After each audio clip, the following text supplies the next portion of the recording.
चिड़िया के घर के पास जंगल में गुलाब के दो पौधे थे। एक पर लाल गुलाब लगते थे और दूसरे पर पीले। दोनों की तितलियों से दोस्ती थी। मधुमक्खियाँ भी उनसे मिलने आ जाती। जंगल के पक्षी तो बार बार उनकी खुशबू लेने आते। मैं तो लाल गुलाब से ही दोस्ती करूंगा। चल पीले गुलाब, अपना मुंह दूसरी तरफ करो। ये सुनकर पीला गुलाब गुस्से में आ जाता है, जबकि लाल गुलाब हंसने लग जाता है। मेरे दोस्त कौवे, क्या मैं अपने पड़ोसी पीले गुलाब से ज्यादा सुंदर हूँ? तो और क्या, तुम्हारा रंग देखकर दिल खुश हो जाता है और इसका पीला रंग देखकर उल्टी आने को दिल करता है। वो लाल गुलाब फिर से हंसता है। लाल गुलाब, अगर तुम मेरी मानो तो तुम भी इससे दूर ही रहो। हम पड़ोसी भी हैं और दोस्त भी, तुम यहाँ से जाओ। कौवा वहाँ से चला जाता है। वैसे कौवे की बातों में दम तो था। पीला पीला, कौवे ने कहा, तुम्हें देखकर उल्टी आती है। मगर पीला गुलाब उसकी बात का कोई जवाब नहीं देता। मम्मा, मैं अपने दोस्त पीले गुलाब से मिलने जा रहा हूँ। जल्दी आना बेटा, फिर इकट्ठे नदी पर जाएंगे। ओके मम्मा। कुकू अपने दोस्त से मिलने चला जाता है। मैं कब से आपका इंतजार कर रहा था। तितलियाँ भी आई, मधुमक्खियाँ भी, मैना भी आई, मगर आप इतनी देर से क्यों आए? कुकू, तुम इसे छोड़ो, मेरे पास आओ। कौवे ने कहा है, मेरी खुशबू से दिल खुश हो जाता है। मैं सुंदर हूँ और ये पीला गुलाब एक फजूल का फूल है। मगर मुझे तो पीला गुलाब पसंद है। आप भी अच्छे हैं, मगर मुझे पीले वाला ज्यादा अच्छा लगता है। हर पक्षी कौवा नहीं होता जो केवल तुम्हारी ही सुंदरता की तारीफ करे। कुकू, आप मेरी खुशबू ले सकते हो। ऐसा कहते हुए पीला गुलाब लंबी सांस लेकर अपनी खुशबू बखेरता है। कल मैं अपने दूसरे दोस्तों से भी आपको मिलवाऊंगा। ये कांटा मेरी पंखुड़ी में चुभ रहा है। कुकू, प्लीज इसे यहाँ से हटा दो। मैं अभी करता हूँ लाल गुलाब। फिर जैसे ही कुकू लाल गुलाब के करीब जाता है, लाल गुलाब अपनी एक कांटेदार शाख से कुकू को घायल कर देता है। जो इस पीले गुलाब से दोस्ती करेगा उसे मैं अपने कांटे ही गिफ्ट करूँगा। तुम बुरे हो, तुम बहुत बुरे हो, मैं मम्मा को बताऊंगा। इतना गरूर अच्छा नहीं। दूसरों से जलने से अच्छा है दूसरों से दोस्ती करो, खुद को बदल लो। मेरे पड़ोसी, जिंदगी की क्या खबर रहे ना रहे, तुमसे दोस्ती और तुम्हारे दोस्तों से दोस्ती कभी नहीं। कौवे ने मेरी आंखें खोल दी हैं। वो लाल गुलाब बहुत घुमंडी हो गया था। वो अपने पड़ोसी का हमेशा दिल दुखाता। कुकू रोता हुआ घर चला जाता है। कुकू बेटा, ये क्या हुआ? आपके पंख से तो खून बह रहा है। मम्मा, वो मेरे दोस्त का पड़ोसी लाल गुलाब, उसने अपनी कांटेदार शाख से मुझे मारा। वो बहुत बुरा है। आप फिर कभी उसके पास न जाना और ना ही उसकी खुशबू लेना। हेलो दोस्त, मेरे लाल गुलाब, तुम केवल मेरे ही दोस्त हो। लाल और काला दो ही तो रंग हैं, तुम लाल और मैं काला। देखो तो तुम्हारा पड़ोसी कैसे जल रहा है हमारी दोस्ती से। दूर से एक इंसान को उस तरफ आता हुआ देखकर कौवा जल्दी से उड़कर पास वाले पेड़ पर बैठ जाता है। ये ठीक है, मुझे ऐसे ही लाल गुलाब की जरूरत थी। नहीं, मुझे मत तोड़ना, मैं मर जाऊंगा। मैं बहुत सुंदर हूँ। छोटा फूल मरने से डरता है। मैं मर रहा हूँ मेरे पड़ोसी।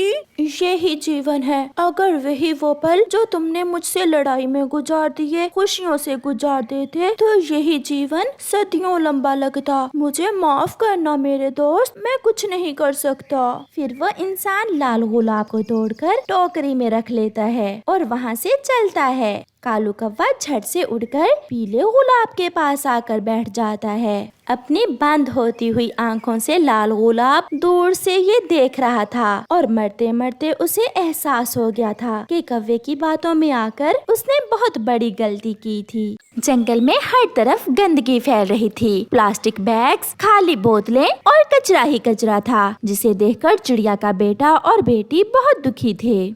मम्मा देखें तो पहले हमारा जंगल कितना साफ था और अब हर तरफ गंदगी ही गंदगी है। अगर ऐसे ही कचरा भरता रहा तो सब पेड़ भी सूख जाएंगे और पक्षी बीमार होने लगेंगे। मगर बेटी, हम ये कचरा किसी तरह साफ भी तो नहीं कर सकते। मम्मा, अगर हम आज से ही कचरा साफ करने का काम शुरू करें तो एक ना एक दिन तो साफ हो ही जाएगा। तो फिर आज से नहीं, अभी से हम हर रोज भोजन पर जाने से पहले जंगल का कुछ हिस्सा साफ किया करेंगे और फिर बाद में भोजन लेने जाया करेंगे। फिर वो तीनों मम्मा चिड़िया और बच्चे कचरा साफ करना शुरू करते हैं। मम्मा चिड़िया प्लास्टिक की बोतलें इकट्ठी करती और उन्हें एक बड़े बैग में डालती। गुड़िया प्लास्टिक बैग और कुछ शीशे की बोतलें उठा रही थी। कुकू भी अपने जंगल को साफ करने में मम्मा और अपनी बहन का साथ दे रहा था। फिर शाम होने से पहले ही वो जंगल का कुछ हिस्सा साफ करते हैं और अपना दाना लेने चले जाते हैं।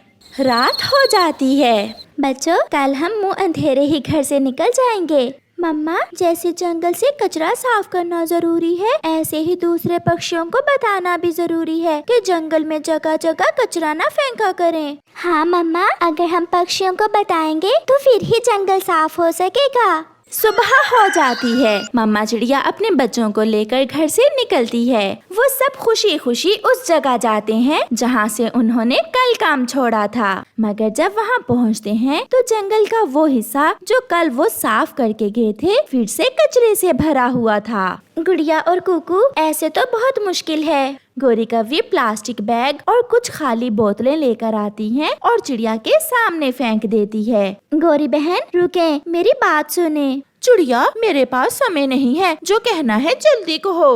गोरी बहन, अगर ऐसे हम अपने जंगल को गंदा करते रहे तो हमारी आने वाली नस्लें बीमार होने लगेंगी। मैं समझी कोई काम की बात करोगी और तुमने मुझसे फजूल बातें शुरू कर दी। अगर मैं कचरा यहाँ न फेंकूं तो क्या तुम्हारे घर में फेंकाऊं? गोरी बहन, जंगल में पहाड़ों के पास सरकार के बड़े बड़े डस्टबिन भी तो है। आप ये कचरा उनमें भी तो फेंक सकती हैं। मगर गोरी कव्वी चिड़िया की कोई बात सुने बिना वहाँ से चली जाती है। मम्मा चिड़िया और बच्चे भी निराश हो जाते हैं। बच्चों, आप ये प्लास्टिक बैग्स उठाओ और मैं अभी आती हूँ। फिर मम्मा चिड़िया मिठू तोते के पास जाती है। मिठू भैया, जंगल में कचरा भर रहा है, हम सबको चाहिए मिलजुल कर जंगल को साफ करें। ये कचरा कौन सा मैंने फेंका है जो मैं उठाऊं? मिठू चिड़िया की बात सुने बिना वहाँ से उड़ जाता है। फिर चिड़िया कबूतर के पास जाती है। कबूतर भैया, मैंने सोचा है कि सब मिलकर जंगल की सफाई करते हैं, क्योंकि अगर हमारा जंगल साफ होगा तो सब पक्षी बीमारियों से बच जाएंगे। मगर चिड़िया, मैं तो बीमार नहीं हूँ और ना ही मुझे कोई काम करने की जरूरत है। तुम जाओ और जाकर जंगल की सफाई खुद ही करो। ये सब सुनकर चिड़िया भी हौसला हार जाती है और वो निराश होकर वापस अपने बच्चों के पास चली जाती है। किसी ने मेरी कोई बात नहीं सुनी। कोई भी हमारे साथ मिलकर जंगल की सफाई नहीं करवाना चाहता। चिड़िया को अपने भोजन की भी खोज करना थी, इसलिए चिड़िया अपने बच्चों को साथ लेकर भोजन लेने चली जाती है। फिर ऐसे ही चलता रहा। चिड़िया और उसके बच्चे जितना जंगल साफ करते उससे ज्यादा गंदगी पक्षी फेंक जाते। गंदगी भर जाने से जंगल में मक्खियाँ भी बहुत बढ़ जाती हैं। अब तो पूरे जंगल में हर तरफ मक्खियाँ ही मक्खियाँ थीं।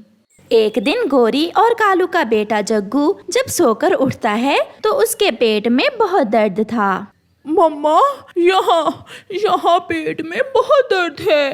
कालू, जाओ और जल्दी से बुलबुल को बुला कर लाओ। मेरा बेटा कैसे रो रहा है दर्द से। फिर कालू जल्दी से जाता है और बुलबुल को बुला कर लाता है। ये तो इसे हैजा हो गया है, मैं दवा देती हूँ, मगर जब तक इस जंगल से गंदगी खत्म नहीं होगी कोई नहीं बचेगा। बुलबुल, प्लीज कुछ भी करो, मेरे बेटे को बचा लो। फिर बुलबुल दवा देकर चली जाती है। मगर कुछ ही देर बाद कौवों का बेटा मर जाता है। मेरा जग्गू, मेरा बच्चा।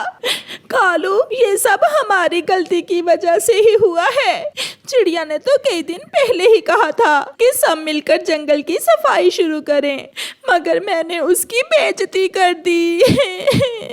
गोरी, आज हमारा बेटा मरा है, कल किसी और का भी मर सकता है, हमें कुछ करना होगा। फिर रोते हुए कौवा और कव्वी चिड़िया के पास जाते हैं। चिड़िया, मेरे जग्गू को हैजा हो गया था और वो मर गया। अब मैं चाहती हूँ कि किसी और का बच्चा ना मरे। मैंने इसीलिए जंगल की सफाई का काम शुरू किया था, मगर किसी ने मेरी एक ना सुनी। आंटी, जब गंदगी बढ़ती है तो मक्खियाँ और कीटाणु भी बढ़ जाते हैं, जिससे बीमारियाँ फैलती हैं। जो हुआ वो बहुत बुरा हुआ। चलो हम सब मिलकर जंगल की सफाई करते हैं। फिर कौवा, कौवी और चिड़िया अपने बच्चों के साथ सब मिलकर जंगल की सफाई शुरू करते हैं। रास्ते में जाता हुआ मिट्ठू भी उन्हें काम करता हुआ देखकर वहाँ आता है और वो भी काम में लग जाता है। आहिस्ता आहिस्ता सभी पक्षी वहाँ आ जाते हैं और वो सब मिलकर काम करते हैं। वो सब थोड़ी ही देर में नदी का पानी साफ कर लेते हैं। फिर वो सब पेड़ों के नीचे से प्लास्टिक बैग्स उठाते हैं और शाम तक वो सब मिलकर पूरे जंगल को अच्छी तरह साफ कर लेते हैं। कौवे भैया, मुझे बहुत दुख है। अगर यही काम हमने पहले कर लिया होता तो आज आपका जग्गू भी हमारे साथ होता। जग्गू का नाम सुनकर गोरी फिर से रोने लग जाती है। आंटी, चुप कर जाएं, हम सब भी तो आपके ही बच्चे हैं। मैं रोज शाम को आपसे मिलने आया करूँगा। ऐसे वो सब दोबारा जंगल को गंदा ना करने का वादा करते हैं और अपने अपने घरों को वापस चले जाते हैं। प्यारे दोस्तों, आप भी अपने गली मोहल्लों को साफ रखा करें। आपका धन्यवाद।